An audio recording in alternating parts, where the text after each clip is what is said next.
Si no presentan o no suben esa documentación, no van a poder acceder. Deben entregar lo máximo el día martes 2, el siguiente martes, de aquí a una semana. Máximo hasta las 4 de la tarde. Deben publicarlo, dicho archivo PDF. Una vez que ustedes lo suban ese archivo, en base a ello, yo voy a ir llamando y cada uno de ustedes va a ir haciendo su correspondiente defensa de su segundo examen parcial. Como saben, deben estar puntualmente a las 4 en punto. Iniciamos la sesión y empezamos el examen con los que estén en clases. ¿Listo? No sé si hasta ahí tienen algún comentario, alguna pregunta. ¿Se entendió? Bien. Sí, ingeniero, se entendió. Ok, gracias. Ahora sigamos con el avance de la materia. Saquen sus apuntes, seguramente tienen por ahí registrado.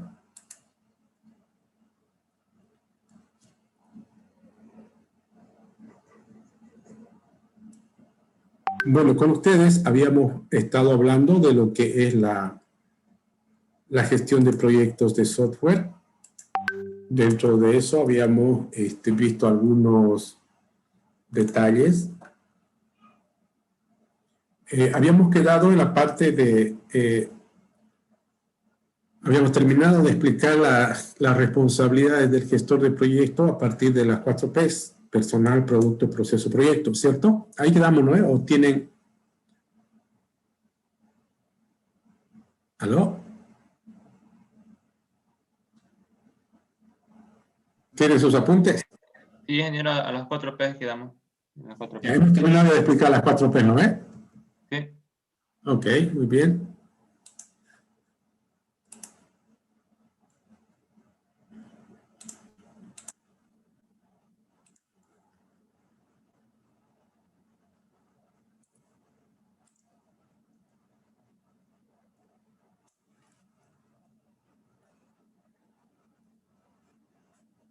Bueno, entonces,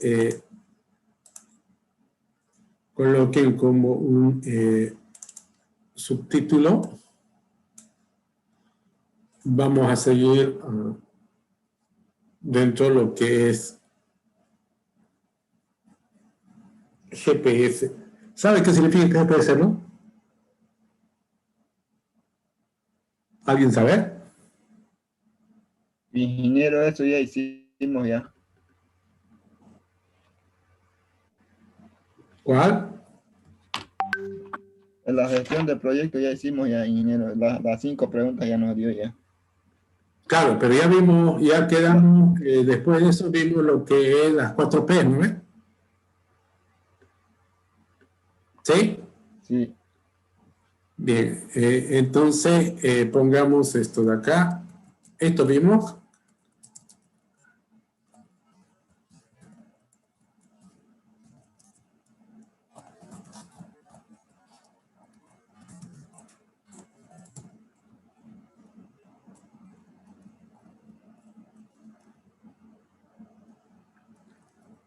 Ese punto, ya lo hemos desarrollado todavía, ¿no? ¿O sí?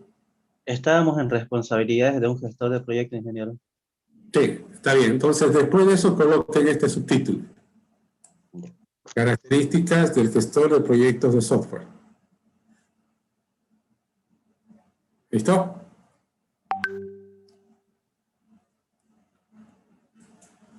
O sea, seguimos con el tema de gestión de proyectos de software. Ahora lo que vamos a comentar son lo siguiente. De acuerdo a lo que habíamos visto sobre las responsabilidades del gestor de proyectos de software, que lo hicimos basándonos en el personal, en el producto, en el proceso y en el proyecto, y habíamos concluido que básicamente un gestor de proyectos de software es responsable absolutamente de todo lo que acontece en un proyecto. En eso habíamos concluido y ahí habíamos quedado, ¿no es cierto? Ahora, lo que quiero que hagamos es lo siguiente. Supónganse que queremos de un grupo de ingenieros de software, de un equipo, definir quién va a ser el gestor de proyectos. Para tal propósito,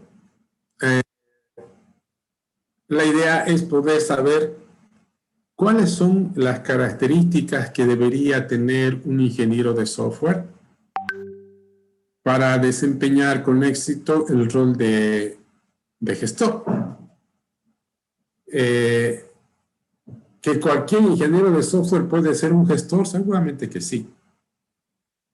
Pero no todos van a ser exitosos, ¿no es cierto? Cuando nosotros decimos que un gestor de proyectos es exitoso, habíamos comentado en la clase anterior, habíamos dicho que un gestor de proyectos de software es exitoso cuando llega, por ejemplo, a terminar su proyecto con éxito. Y con éxito significaba que el proyecto se ejecuta prácticamente en cumplimiento de un 100% de todo lo que está descrito en el plan del proyecto. Es como este ejemplo. Vamos a hacer, antes de ello, vamos a hacer lo siguiente. A ver, ahorita en la clase de todos ustedes quisiéramos definir, por ejemplo, quiénes van a ser los analistas. ¿Qué criterios tomarían en cuenta ustedes para decir este o este o este otro va a ser analista? ¿Alguna idea? A ver, vamos preguntando. Vamos con Marco o Mauricio Paredes. ¿Está Mauricio Paredes? Buenas tardes, ingeniero. Bueno, sería de acuerdo ¿Verdad? a sus características, ¿no? Que tiene. Claro, pero ¿cuáles serían esas características? ¿En qué es lo que es más se especializa? ¿Cuál es su cualidad? A ver si lo puede colocar. Problema, al analizar el problema de lo que es del proyecto, ¿no? Del proyecto y también el que dirige el grupo del proyecto, el que lo lidera. De acuerdo a eso, a esas Ojo, no, cualidades. estamos Podría hablando colocar. del analista. A ver, vamos con Harold La Pasa. Harold, ¿está ahí? A ver, Harold, dígame, ¿qué características usted podría destacar en un ingeniero de software para que sea un analista exitoso? Analista.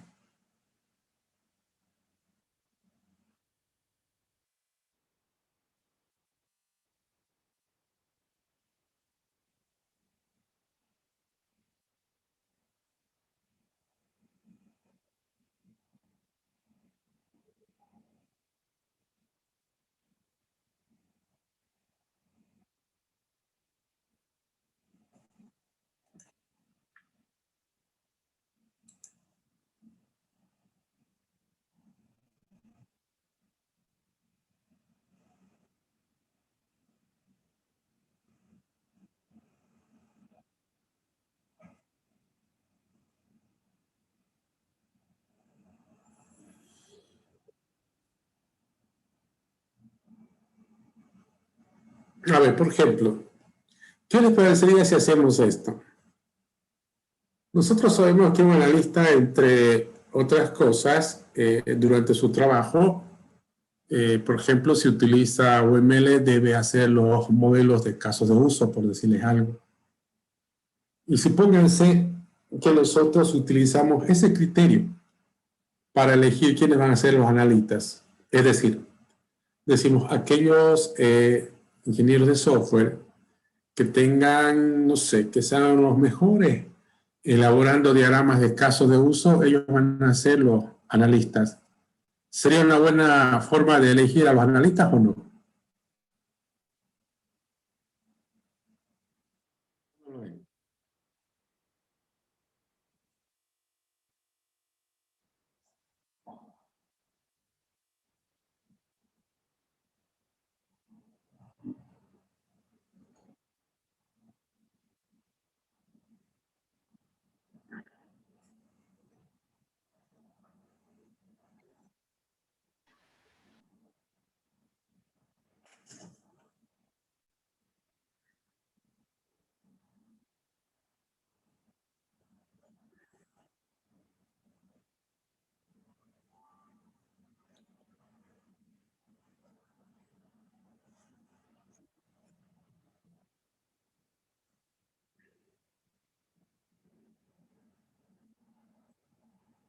Bueno, a ver, veamos un detalle interesante.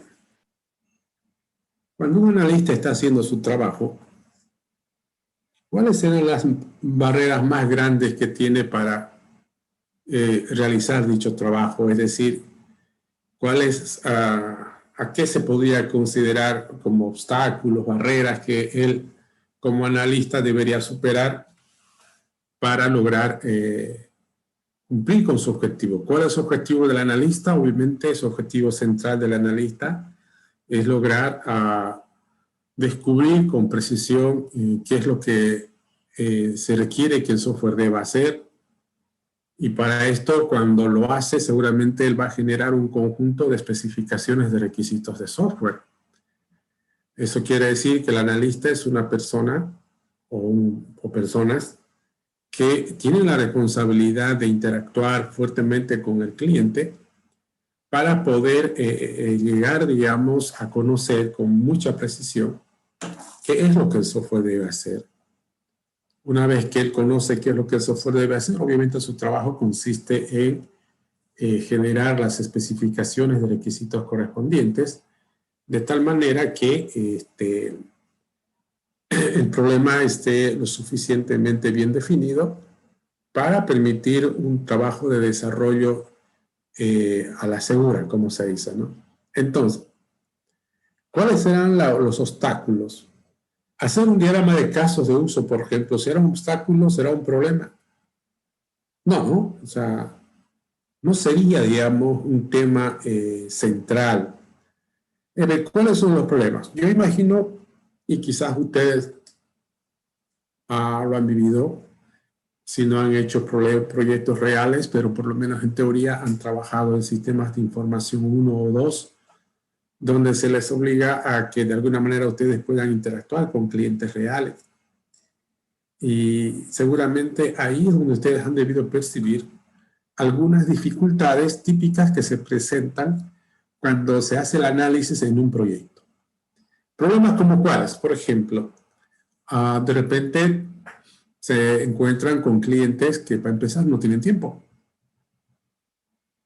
Normalmente a veces eso ocurre, ¿no es cierto? Los clientes nunca tienen tiempo.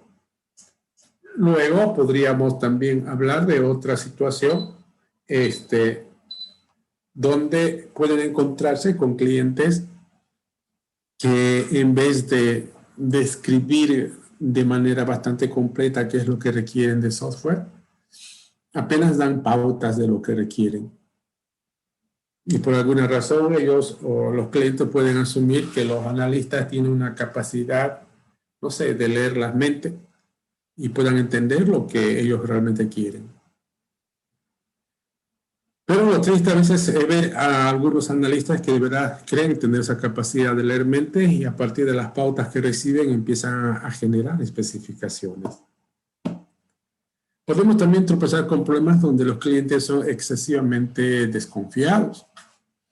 No entregan nomás la información que uno precisa, no les gusta que les pregunten, que los observen.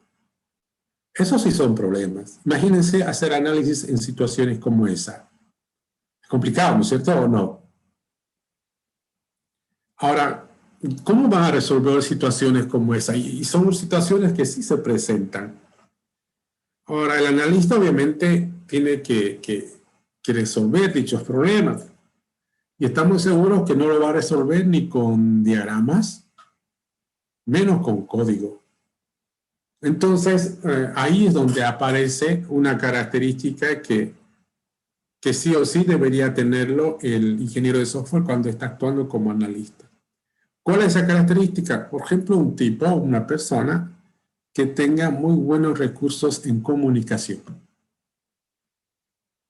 ¿Se entiende? Es decir, sí, aparte de ser un ingeniero de software que maneja toda la parte técnica de desarrollo, incluyendo el análisis, es también una persona que tiene bastante recurso en el ámbito de la comunicación, seguramente podría ser un analista muy exitoso. ¿Que cualquiera puede hacer el análisis? Claro que sí. Pero alguien que tiene esta virtud en la comunicación seguramente va a hacer su trabajo de forma mucho más efectiva. ¿Se entiende, no es cierto, el punto? Algo como eso, un análisis similar a eso es que quiero que hagamos y podamos encontrar cuáles son esas características que debería tener un ingeniero de software para ser el gestor del proyecto. Ya es un ingeniero de software, pero ahora lo que quiero que me comenten es cuáles serían esas características. A ver, en su cuaderno vayan escribiendo unas 3 características y luego yo voy preguntando uno por uno. Ya, unos 30 segundos y vamos escribiendo.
Bueno, a ver, veamos.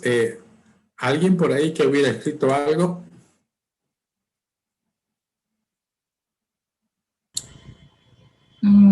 Que debe trabajar en equipo, facilidad de palabra, toma de decisiones. Ok, está bien. Otro por... ¿Sí?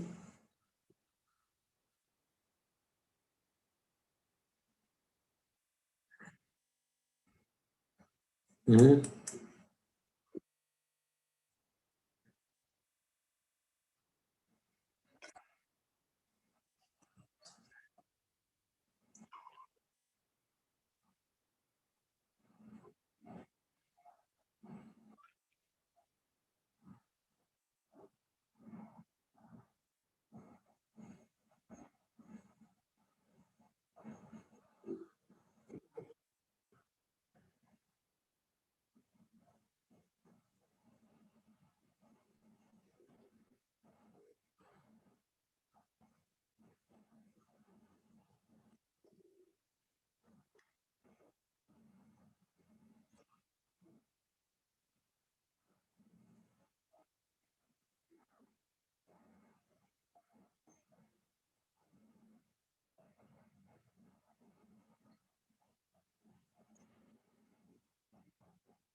Bueno.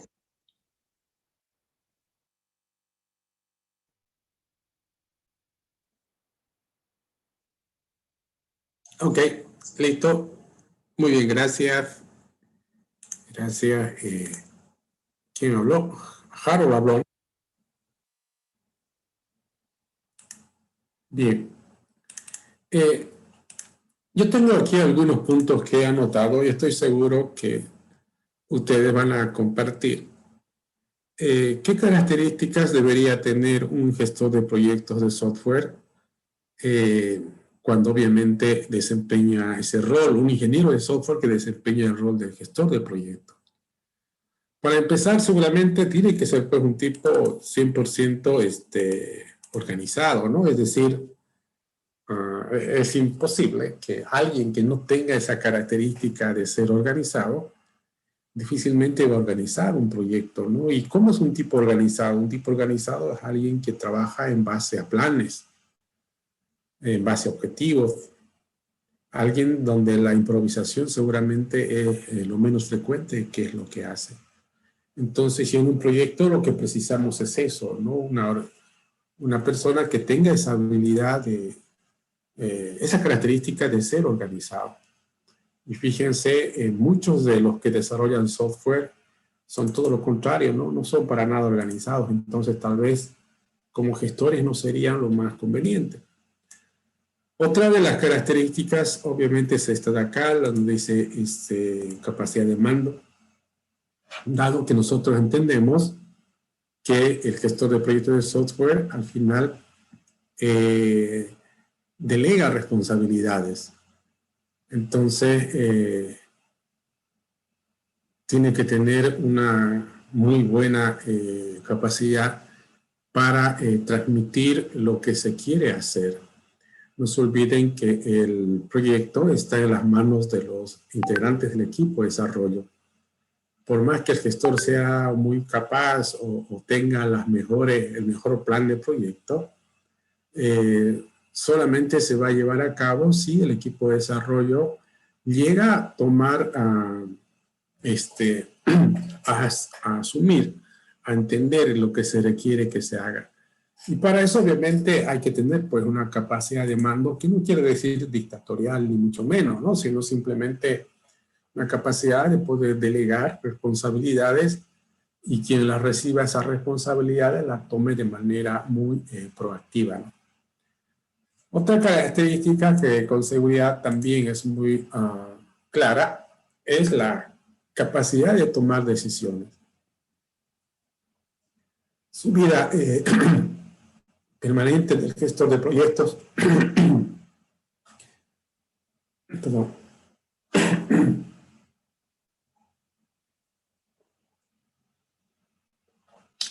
El gestor de proyectos de software permanentemente, si algo hace mientras está a cargo de un proyecto, es tomar decisiones. Y por lo tanto, obviamente tiene que tener pues, ¿no? esa habilidad en la toma de decisiones. Entre cosas tan simples como, por ejemplo, hay gente que para tomar decisiones tarda demasiado tiempo. Y tardar demasiado tiempo es como el clásico, ¿no? La voltea mucho y podrían pasarse oportunidades mientras ocurre eso. O el otro extremo es seguramente alguien que toma decisiones y lo hace de manera muy apresurada, sin determinar seguramente el impacto de la decisión o analizar los riesgos que puedan aparecer producto de la toma de decisiones. Entonces, la toma de decisiones es un factor fundamental en el gestor de proyectos de software. Ahora, ¿qué será o cuál será la herramienta más importante con la cual debería contar un gestor de proyectos para tener una muy buena toma de decisiones? La respuesta parece muy obvia, pero es esa. Tiene que ser una persona fuertemente informada, una persona que conozca absolutamente todo lo que sucede tanto en el interior del proyecto como en las cosas que seguramente en el contexto del proyecto. El estar informado es una de las maneras, llamémoslo, de mejorar la efectividad en la toma de decisiones. Ahí es donde aparece el concepto de tomar decisiones en situaciones de incertidumbre o certidumbre.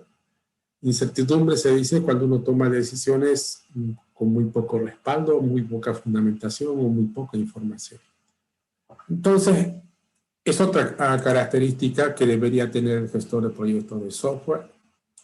Luego, también podríamos decir que debe ser una persona muy creativa, prácticamente por naturaleza, pues, ¿no? Porque se entiende que va a ser él o es el líder del proyecto y siempre que ocurra algún tipo de situaciones donde mucha gente no sabe qué hacer ante una determinada situación, el gestor de proyectos tiene que ser la persona que dé las ideas, proponga caminos a seguir, etcétera, o superar ciertos tipos de problemáticas que se den. Entonces, por naturaleza, tiene que ser una persona fuertemente creativa. Y así podemos mencionar otras características que seguramente son también necesarias, pero vamos a concluir hablando de esta que seguramente es una muy importante. Un gestor de proyectos de software por naturaleza debe ser un tipo motivador. ¿Qué significa motivador? Motivador entendemos alguien que tiene la capacidad de poder lograr aprovechar todo el potencial que tiene el recurso humano en el proyecto.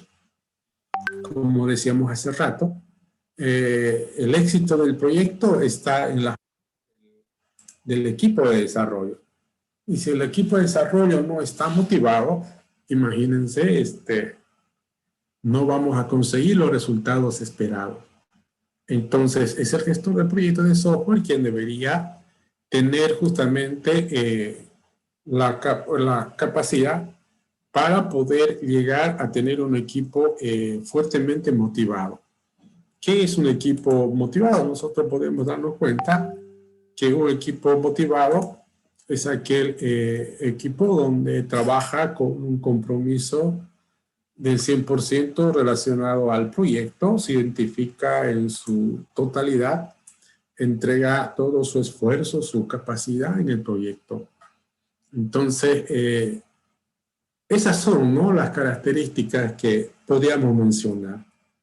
Ahora, si tuviéramos que todo eso que acabo de comentar, sintetizarlo en una sola palabra, ¿cómo tendría que ser el gestor?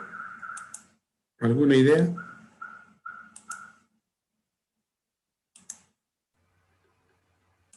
Si colocamos así, ¿estará bien?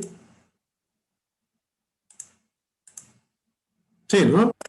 Sí, El gestor de proyectos de software al final tiene que ser pues un tipo 100% líder, ¿no? Alguien quien tiene ese carisma para poder estar al frente de un proyecto, y ustedes saben que los líderes normalmente son personas a quienes la gente los escucha, los sigue, porque tienen pues ese carisma que les permite justamente llegar a convencer y llegar a trabajar con todo el equipo para conseguir objetivos.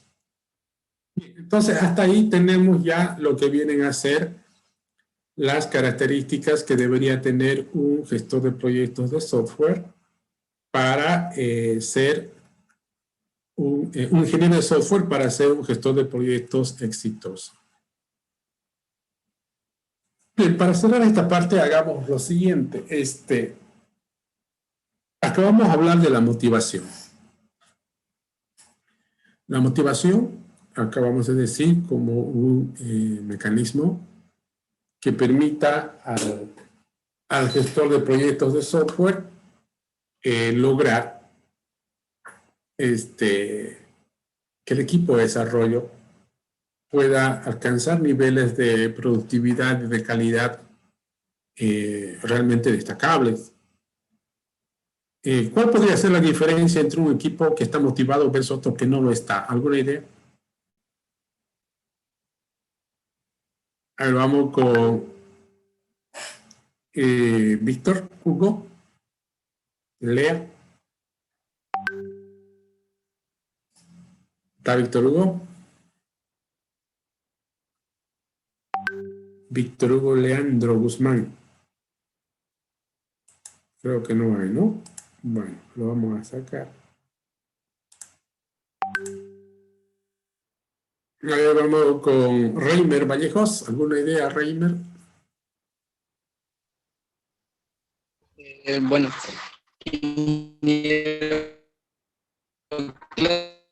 claramente, o sea, un equipo motivado con Ya, Reimer, no lo estoy escuchando bien. un equipo no Ya. motivado sería como es no alimentado, digamos, claramente ahí se ve 100%. Bien, ok, gracias, Reimer.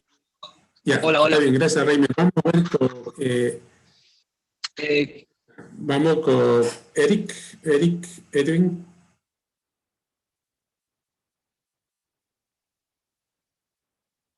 Está Eric, Edwin, Vidal Céspedes. Tampoco creo que no está, ¿no? Bueno. Vamos entonces con Mar Terceros.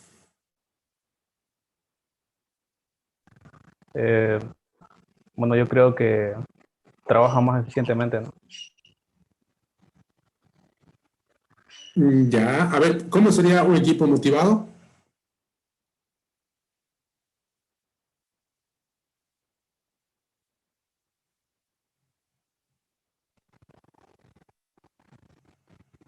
Hola. Tendría mejor productividad y calidad, ingeniero. Eso, ¿no?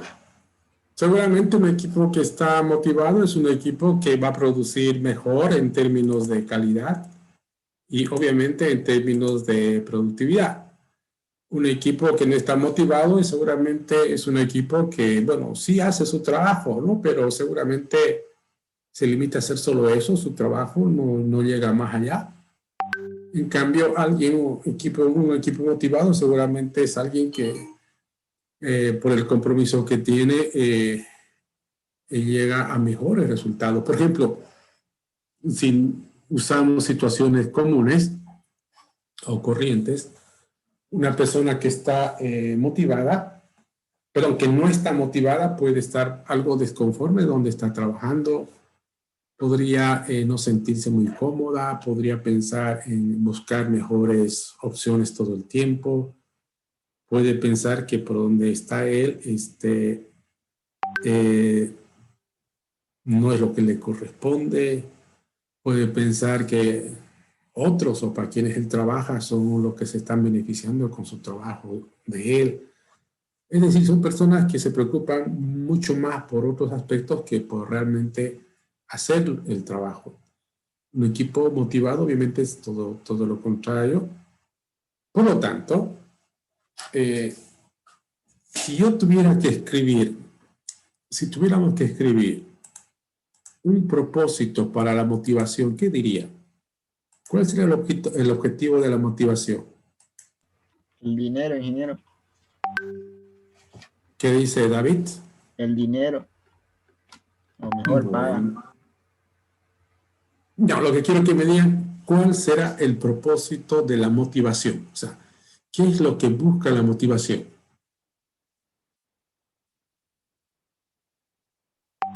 ¿Alguna idea?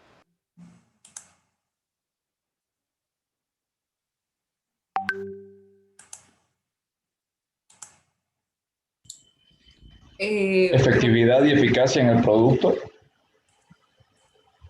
Bueno, ya, otra idea.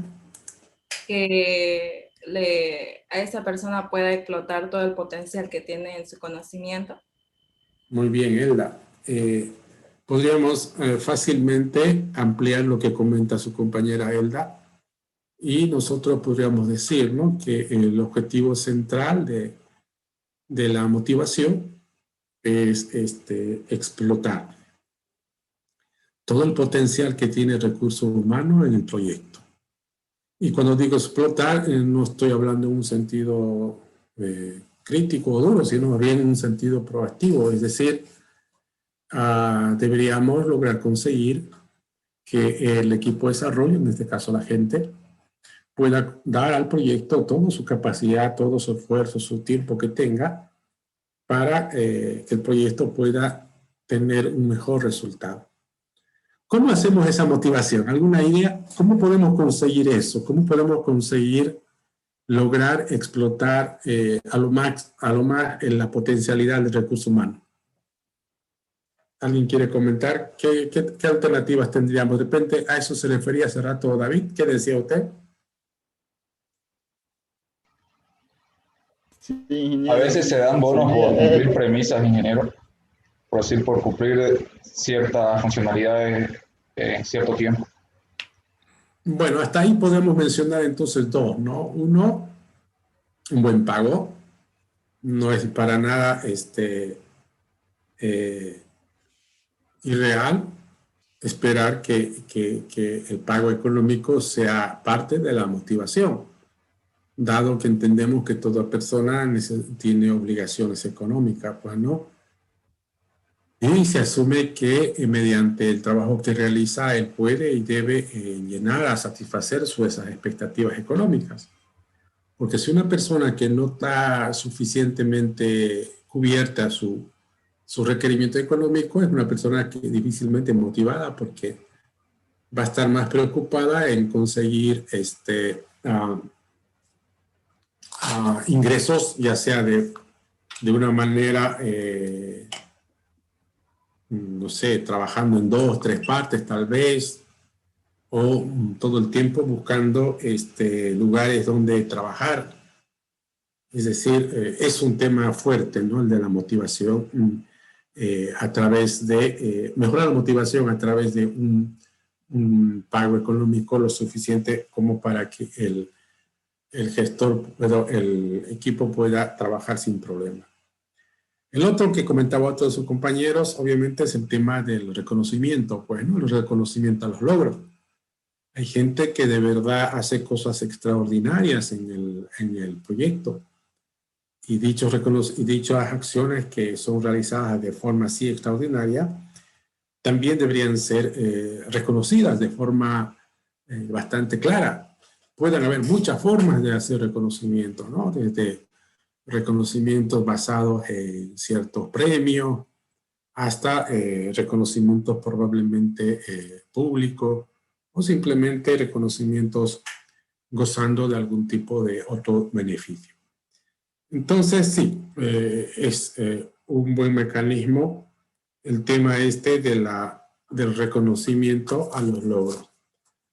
Otra característica, o mejor dicho, otro elemento de la motivación seguramente también tiene que ver con el hecho de dotar, pues, un ambiente de trabajo apropiado. Y el ambiente de trabajo apropiado tiene que ver con por lo menos 3 puntos, ¿no? Primero, una infraestructura acorde. Cuando hablo de infraestructura me refiero al edificio, al local, a la oficina donde trabajan en términos de estar ordenada, limpia, etc. Segundo, las herramientas que se utilizan para desarrollar un trabajo. En nuestro caso, pues serán computadoras, software, internet y cosas por el estilo.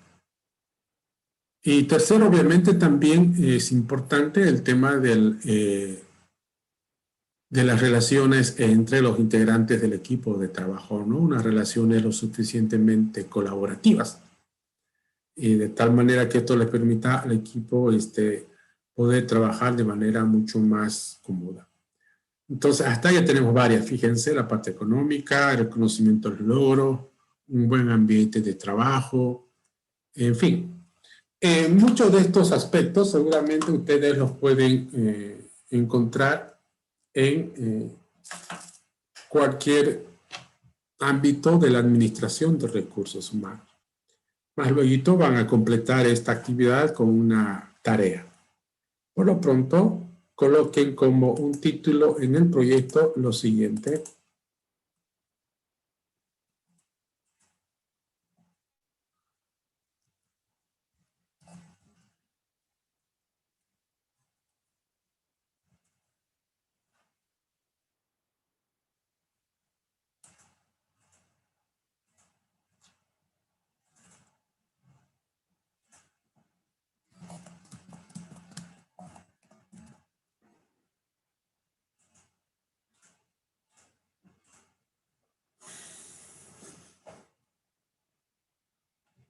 Coloco como un título métricas en el software.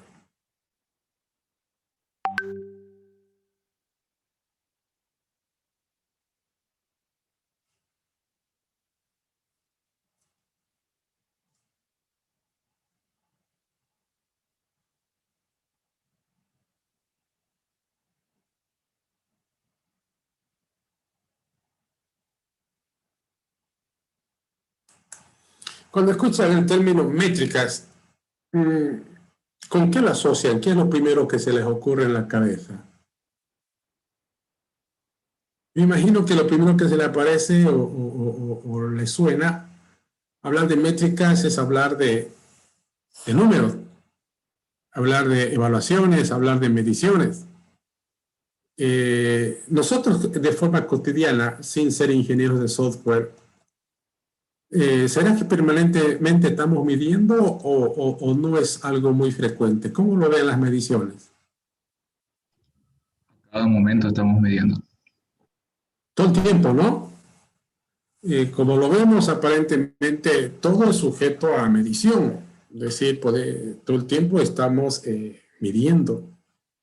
Cuando vamos y compramos algo, lo compramos y lo expresamos en alguna unidad de medición, 1 kilo, 1 litro, 1 metro. Cuando vamos a pagar una factura de luz o de agua, igual, es producto de alguna medición. Cuando, no sé, van a aprobar una materia, también hay una medición. Es decir, es como se dice normalmente, ¿no? Nosotros prácticamente medimos todo. Y dentro de las mediciones existen por lo menos 2 maneras de medir. 1, de forma directa, y 2, de manera indirecta. Cuando hablamos de métricas directas, nos referimos a la acción de agarrar un objeto y contrarrestarlo con una escala predefinida. Por ejemplo, en una persona, ¿qué se puede medir de manera directa? Su tamaño, su peso, ¿no es cierto? Sí, o sea, si queremos saber el tamaño de una persona, lo relacionamos con la unidad de centímetros o metros y tenemos el peso igual con los kilos. Pero también existe una segunda forma de medir que es vía métricas indirectas, es decir, algo que no se puede medir en un solo paso, sino que normalmente requiere de un proceso de observación, de análisis, tal vez un test. En una persona, ¿qué se puede medir de manera indirecta? ¿Alguna idea? La responsabilidad, quizás. Por ejemplo, su capacidad, ¿no? Su inteligencia. La inteligencia de una persona no se puede medir de manera directa. Seguramente hay que aplicar algún tipo de test. La calidad humana en una persona también. Es decir, normalmente siempre existen esas 2 maneras, ¿no? de medir, la de forma directa y la de indirecta. Ahora, hablando del software, ¿qué podemos medir en el software? ¿O no hay nada que medir en el software? ¿Cómo lo ven ustedes? Podemos medir los costos y el tiempo. Bueno, está bien, medir el costo, el tiempo del proceso de desarrollo de software. ¿Algo más? También la calidad. Ya, está bien, la calidad, la productividad. ¿Qué más podemos medir?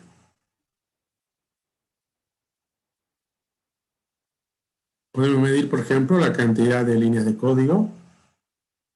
Podemos medir la cantidad de funciones que tenga el software, o la cantidad de clases, o la cantidad de archivos.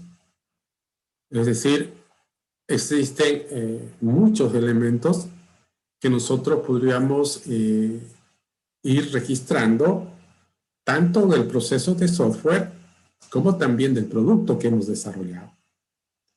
Y hablar de mediciones es eso, ¿no? De registrar lo que acontece y representarlo en números. Dentro de lo que es la ingeniería de software, existen muchas formas de medir algo. Nosotros vamos a comentar una en este momento.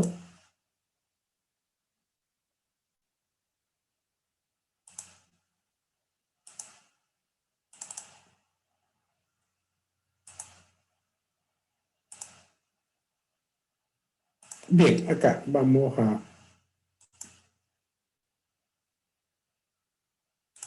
a ver esto y lo expresamos de esta manera, ¿no?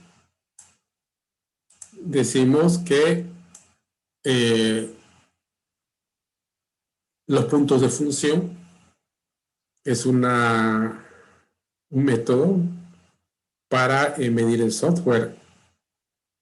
Lo que se busca o lo que se quiere en todo caso, cuando se habla de punto de función es esto, ¿no?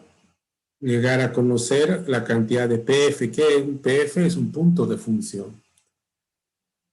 Hablar de punto de función en un software es hablar de una unidad de medición.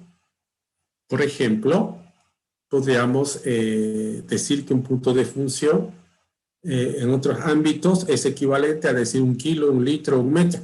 ¿Se entiende? Es decir, un punto de función es una unidad de medición. Lo que vamos a hacer es medir un software. Y cuando terminemos de medir el software, lo que vamos a conocer de dicho software es su punto de función. Repito, ¿qué son los puntos de función? Es una unidad de medición que se aplica al software. Aquí lo que tenemos son dos tablas. Esta es la primera y esta otra es la segunda tabla, ¿no? Son dos tablitas que nos permite hacer las mediciones en un proyecto de software. En la primera tabla, ¿qué aparece? Aparecen 5 parámetros de medición. Fíjense. Donde cada parámetro de medición significa lo siguiente. Por ejemplo, este de acá. Dice número de entradas de usuario. ¿Qué será eso? El número de entrada de usuario representa la cantidad de aquellos mecanismos que tiene un software para permitir que el usuario introduzca datos al sistema. ¿Se entiende? Es decir, aquí, en esta parte donde está el puntero, donde dice cuenta, yo tengo que colocar un número y ese número va a representar la cantidad de entrada de usuario que tiene un software que estemos midiendo. Si yo tengo un software de los que típicamente hoy por hoy desarrollamos, ¿qué tendría que contar? ¿Alguna idea?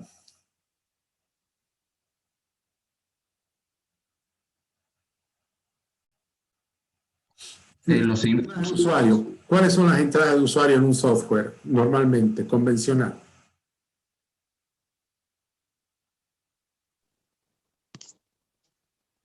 Sería los formularios, o sea, los campos donde tienes que escribir el ¿Está usuario. bien? Perfecto. Acá lo que podríamos hacer es eso, ¿no? Dado un software, contamos cuántos formularios del software se utilizan para realizar las entradas de usuario. Si me sale que son 50, pondré 50. Si son 200, aquí voy a escribir 200. ¿Me entiende? Es decir, es como una especie solo de contar cuánto de cada parámetro de medición tiene el software que estamos midiendo. Ahora aquí, número de salidas de usuario. Número de salida de usuario es algo similar, pero opuesto. Es decir, ahí lo que tenemos que hacer es contar la cantidad de mecanismos que tiene el software para permitirle al usuario que él obtenga información desde el sistema. ¿Sí? Es decir, en este caso, el primero era para que el usuario haga entrada de datos. En cambio, este segundo es ya para que el usuario obtenga datos o informaciones del sistema. ¿Qué podría contar en un sistema clásico?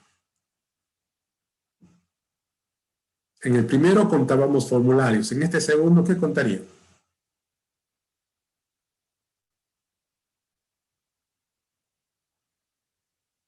¿Nadie? ¿Qué mecanismo nosotros cuando desarrollamos software usamos para generar información para el usuario? David Juvenal, ¿alguna idea?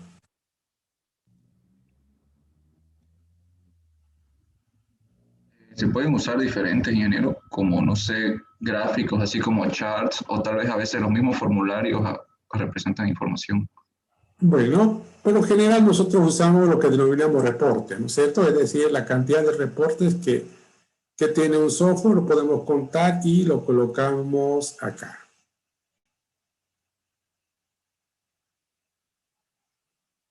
Luego hacemos algo parecido, pero esta vez para lo que son el número de peticiones de usuario. ¿Cómo se entiende una petición de usuario? Una petición de usuario es normalmente una interacción que ocurre en línea entre el software y el usuario. Es decir, vamos a suponer que el software está ejecutando un proceso y en pleno proceso de ejecución se detiene para hacer alguna petición al usuario. El usuario introduce una respuesta y el software continúa procesando. ¿Qué podría contar ahí?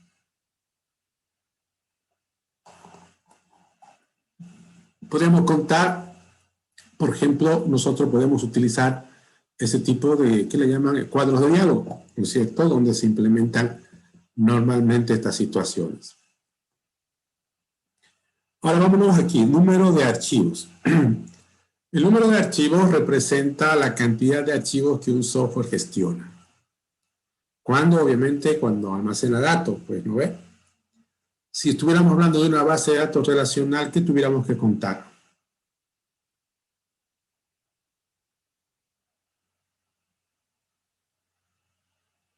Las tuplas. Tendremos que contar la cantidad de archivos, perdón, de tablas que tiene la base de datos relacional. Y esa cantidad de tablas las colocamos acá. Vamos donde dice el número de interfaces externas. Cuando hablamos de interfaces externas, nos referimos a si un determinado software que estamos midiendo precisa interactuar con entidades externas. Por ejemplo, puede haber un software que necesite interactuar con otro software. Puede pasar, ¿no ve o no? Entonces, para esa interacción hay una interfaz externa. O podría también haber un software que tenga la necesidad de interactuar con un hardware no convencional. De repente el software precisa interactuar, no sé, con algún sensor, algún lector, alguna máquina particular. Entonces también lo contamos acá. Es decir, todas aquellas cosas o objetos o entidades externas con los cuales el software debe interactuar, colocamos aquí. Luego, el proceso es el siguiente, ¿no? Una vez que llenamos esta línea, o esta columna, perdón, debemos calcular el total. Para calcular el total, lo que tenemos que hacer es lo siguiente. Aquí, en esta parte del medio, donde dice factor del peso, todos estos números que ustedes ven acá son constantes. ¿Sí? Es decir, es parte del método de puntos de función. El valor que obtenemos acá debemos multiplicarlo por uno de estos tres, o por simple, o por medio, o por complejo. Y la multiplicación de ambos colocamos aquí. ¿Sí? Ahora, ¿de qué depende que elijamos simple, medio o complejo? Eso va a depender del esfuerzo que se requiere para la implementación de cada uno de los parámetros de medición. Por ejemplo, vamos con el primero. Entradas de usuario. Pueden haber entradas de usuario que son simples de implementarlas. Entonces yo voy a marcar acá. También podrían haber entradas de usuario que son muy complejas, entonces, o complicadas, o demandan mucho esfuerzo. Entonces marcamos aquí. O de repente también podrían haber algo intermedio, entonces lo colocamos en este punto. Para hacer un ejemplo, ustedes pueden dar algún tipo de ejemplo de interfaces de usuario que se puedan catalogar simples, es decir, que a ustedes no les signifique mucho tiempo y esfuerzo implementarlas y por lo tanto lo llamaríamos 3 o simple. ¿Qué tipo de interfaces de usuario podrían ser simples? ¿Alguna idea?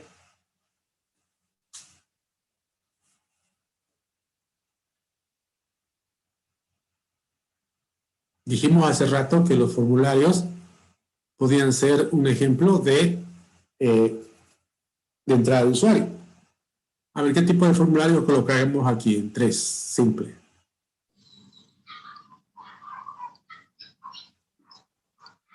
¿Nadie? El de ¿Podría contacto. un campo de O- texto o seleccionar algo? Bueno. Bien, en esta parte podríamos decir cualquier formulario que se desarrolla con componentes ya preestablecidos, donde el trabajo del desarrollador simplemente consiste en darle una organización a esos componentes y luego los componentes los arrastra y los suelta al formulario y el formulario ya está. Es decir, cualquier interfaz que se construye de esa manera podría catalogarla simple. En cambio, la que están haciendo en el examen 2 podría ser simple, medio o complejo. ¿Dónde lo colocan? La interfaz que están haciendo en el formulario 2, perdón, la interfaz que están haciendo para el examen parcial 2 es simplemente jalar componente y armar el formulario y ya está. No, ¿no es cierto? Requiere un poquito más de trabajo. Entonces, ¿dónde lo colocarían? Probablemente sería acá, ¿no? Medio. ¿Por qué? Porque es algo más laborioso. Hay componentes que seguramente los tienen que personalizar antes de ponerlos e implementarlos. ¿Y complejo cuál sería? Una interfaz compleja, ¿cuál podría ser?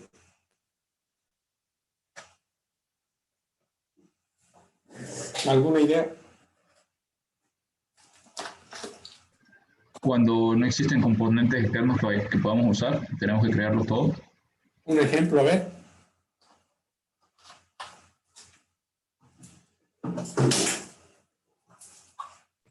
La consola. Por ejemplo, en este examen en el segundo examen que estamos dando, si tuviéramos que construir nosotros tal vez todos los componentes para hacer los diagramas, pasaría a ser complejo. Sí, ¿no? Por ejemplo, también podríamos hablar de unos software tipo juegos, ¿no? Imagínense esos software donde tienen interfaces lo suficientemente elaboradas y estarían en esta categoría. Bueno, si hablaríamos de reportes simples, ¿cuáles serían?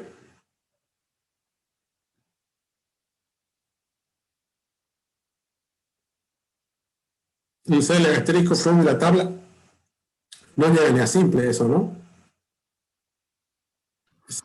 Decimos, ¿no? Cualquier reporte que se pueda construir simplemente con sentencias de SQL a través de algún generador de reportes seguramente cae acá en simple. Algo más complejo o medio en todo caso podría ser un reporte que involucra, qué sé yo, formato del reporte como tal, tipos de letras, cortes de control, tal vez esquemas. Entonces sería algo medio. En complejo podríamos decir, no sé, ¿no? Aquellos software que de repente en sus consultas o en sus reportes llegan mucho más allá que simplemente utilizar consultas de SQL, hasta tal vez hacen algún tipo de operaciones basadas en patrones y cosas por el estilo. La idea es esa, ¿no? Luego, aplicamos, aquí obtenemos la cuenta total. Con esta fórmula vamos a aplicar Vamos a obtener los puntos de función. Estos números que ven acá, el 0.65 y el 0.01, también son constantes. Este FI, fíjense en esta fórmula, el conteo total es este de acá. Este valor que van a obtener aquí lo van a reemplazar acá. Luego eso lo van a multiplicar por esto que es constante, más esto que es constante, y eso lo multiplican por esta sumatoria. Y esa sumatoria lo van a obtener en esta tabla. Fíjense, en esta tabla existen 14 preguntas. Y nosotros, analizando el software que estuviéramos midiendo, para cada una de estas preguntas tenemos 6 posibles respuestas. Ya sea que no influye, incidental, moderado, medio, significativo, esencial. Es decir, yo aplico esta pregunta, analizo el software que estoy midiendo y mi respuesta debe ser una de estas 6. Si yo digo, por ejemplo, moderado, entonces este número 2 lo escribo acá. Para la siguiente pregunta, si yo digo que para el software que estoy midiendo eso es significativo, entonces significa que es 4, ese 4 lo escribo acá. Y así sucesivamente escribo para todos. Y finalmente aquí hago la suma de toda esta columna. Y esa suma va a venir y lo vamos a reemplazar en esta de acá. ¿Sí? Entonces, esa es la idea de esta forma de medir el software. ¿Se entendió? ¿Se entendió o precisan un ejemplito? Se entendió bien. Lo veo muy triste. ¿Qué ha pasado? ¿Están cansados?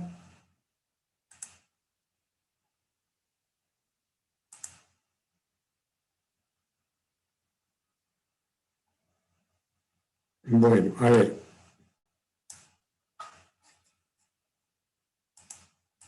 Vamos a hacer lo siguiente. Hagamos un ejemplo. Mira. Aquí tenemos la misma tabla. Voy a suponer que estamos midiendo un software y todo lo que tengo que hacer primero es llenar esta columna. Dame un software y voy a poner estos valores. Obviamente son valores, llamémoslo, arbitrarios, ¿no? Es decir, voy a colocar números que se me ocurren en este momento. Puedo tener un software que tiene, no sé, unas 80 entradas de usuario. Tiene, no sé, unos 200 reportes. Tiene unos 12 peticiones. Maneja unos 35 tablas o archivos. Y tiene 6 entradas, o mejor dicho, 6 interfaces externas. ¿De dónde estoy sacando esto? Esto estoy sacando de un software que estoy midiendo. Ahora, esto debo multiplicarlo por alguno de estos. Yo voy a marcar y voy a decir, por ejemplo, que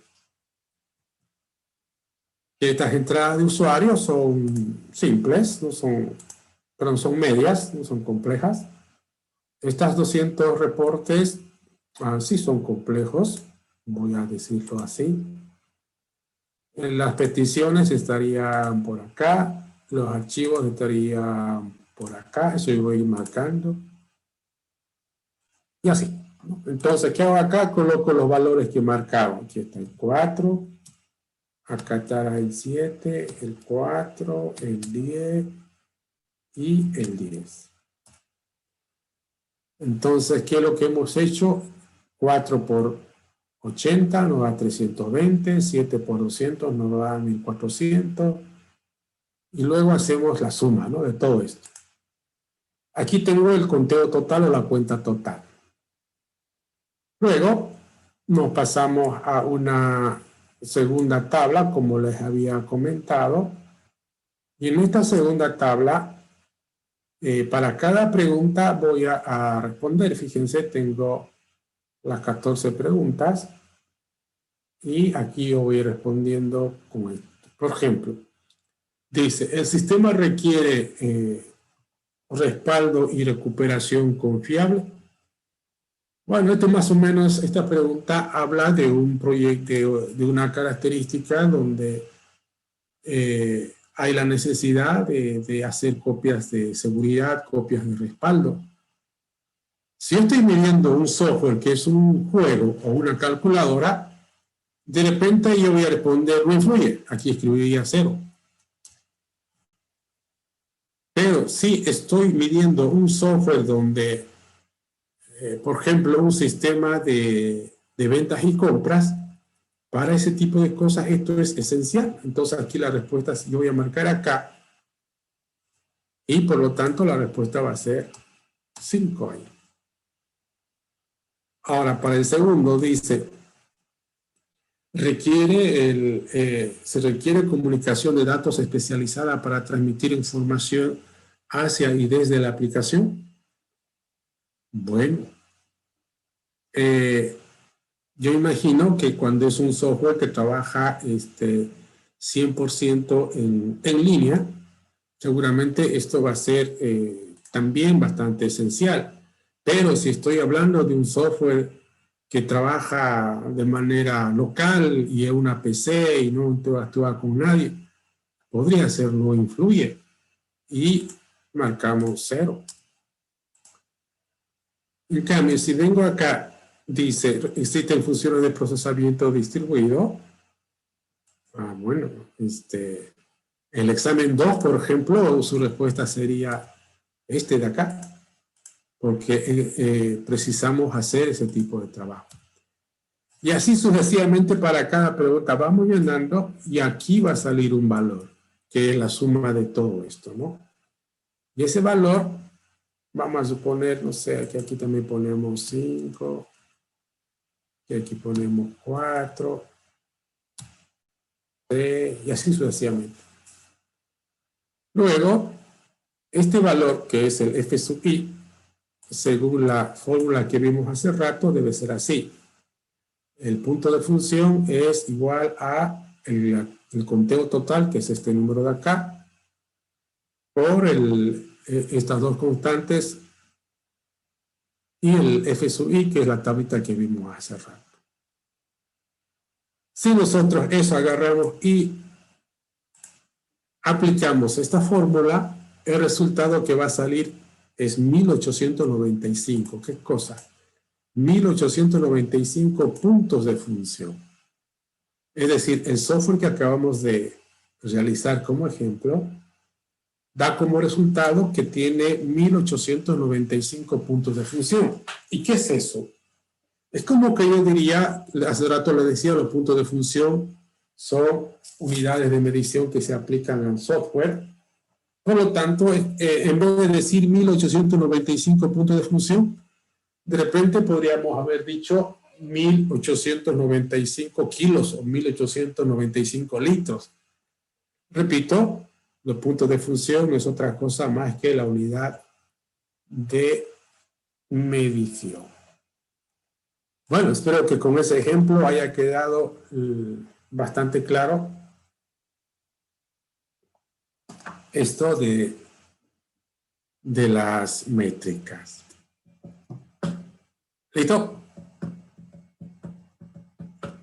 Bueno, anoten la tarea.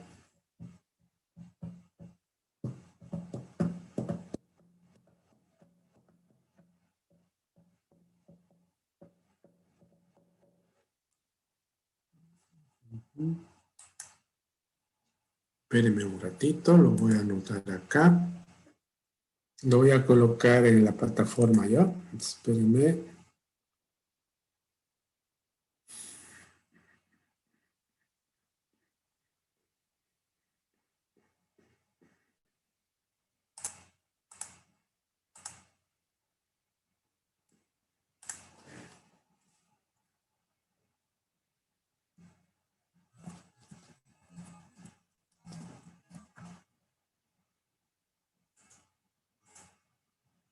Espérenme un ratito, no se vayan.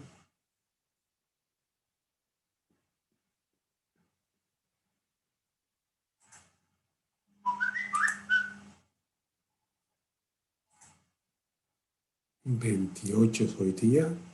No, 23, ¿no?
Bien, vayan a la plataforma, por favor. Revisen, debe aparecer una nueva actividad que titula métricas PF, puntos de función. ¿Lo ven? A ver, ya, ¿qué es lo que van a hacer ahí? Anótenlo. Lo que tienen que hacer ustedes, este trabajo es en grupo, es decir, lo tienen que aplicar al proyecto de la materia, ¿ok? ¿Qué deben hacer? Para el día jueves, hasta las 4 de la tarde, cada grupo debe subir en un archivo PDF lo siguiente. Deben conseguir 3 proyectos, 3 software hechos en alguna parte del mundo que sean similares al proyecto de la materia que ustedes están haciendo. ¿Se entiende? Que sean similares. Y a esos 3 proyectos que han conseguido, deben aplicar el método que vimos hoy día. Este método que vimos, el de puntos de función, a cada uno de esos 3 proyectos les van a aplicar y lo colocan en un PDF y lo van a subir. ¿Qué van a subir? Van a subir básicamente 2 aspectos en el PDF. Primero,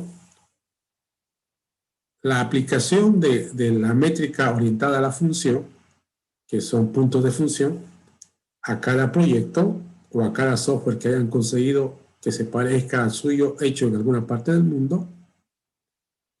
Y segundo, de cada uno de esos software que consiguieron, van a capturar unas 3 pantallas y lo van a colocar ahí para que podamos ver más o menos de qué software estamos hablando. Lo describen su nombre y básicamente su característica de dicho software. Esto es para el día jueves, próxima clase a las 4 de la tarde, válido ya para el proyecto de la materia. ¿Ok? ¿Se entiende? ¿Tienen alguna pregunta? Si no hay preguntas, nos vemos el día jueves, jóvenes. Hasta luego. Hasta luego, ingeniero. Hasta luego, hasta luego.